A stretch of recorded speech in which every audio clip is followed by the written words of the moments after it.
আসসালামু আলাইকুম বন্ধুরা, আশা করি আপনারা ভালো আছেন। আমি আপনাদের সাথে এখন শেয়ার করব সম্মিলিত হাসপাতাল, সামরিক হাসপাতালের একটি নিয়োগ বিজ্ঞপ্তি। তো ছোট্ট একটি রিকোয়েস্ট, সকল চাকরি নিউজ সবার আগে পেতে আমাদের চ্যানেলটি সাবস্ক্রাইব করে দেবেন আর ফেসবুক থেকে যারা দেখছেন পেজটি ফলো করে দিবেন।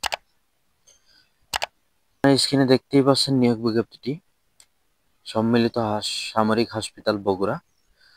এখানে বেশ কিছু পদে জনবল নিয়োগ করা হবে। প্রথম পদটি চিকিৎসা বিশেষজ্ঞ। বেতন আলোচনার সাপেক্ষে আপনারা বেতনটা দেখে নেবেন। পদ সংখ্যা একটি, শিক্ষাগত যোগ্যতা FCPS MD। 2 নম্বর পদটি স্ত্রীরোগ বিশেষজ্ঞ, পদ সংখ্যা একটি। 3 নম্বর পদটি শল্য চিকিৎসা বিশেষজ্ঞ,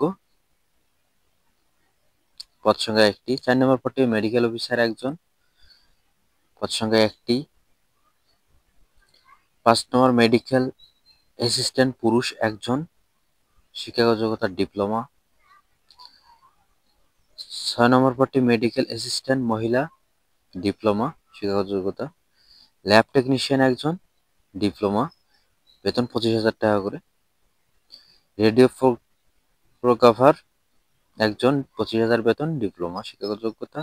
9 নম্বর পদটি নার্স 2 জন, ডিপ্লোমা, শিক্ষাগত যোগ্যতা, বেতন 15,000 টাকা। 10 নম্বর পদটি অসামরিক ব্যক্তিবর্গ, আয়া, ওয়ার্ড বয়, পরিচ্ছন্ন কর্মী 4 জন, বেতন 15,000 টাকা, শিক্ষাগত যোগ্যতা 8 পাস। তো যারা আগ্রহী প্রার্থী তারা আবেদনটি ডাকযোগে করতে পারবে। ডাক ঠিকানা CMH বগুড়া ক্যান্টনমেন্ট। তো যারা আগ্রহী প্রার্থী তারা 19 জানুয়ারির মধ্যে আবেদনটি সম্পন্ন করবে। সবাইকে সালাম, আসসালামু আলাইকুম।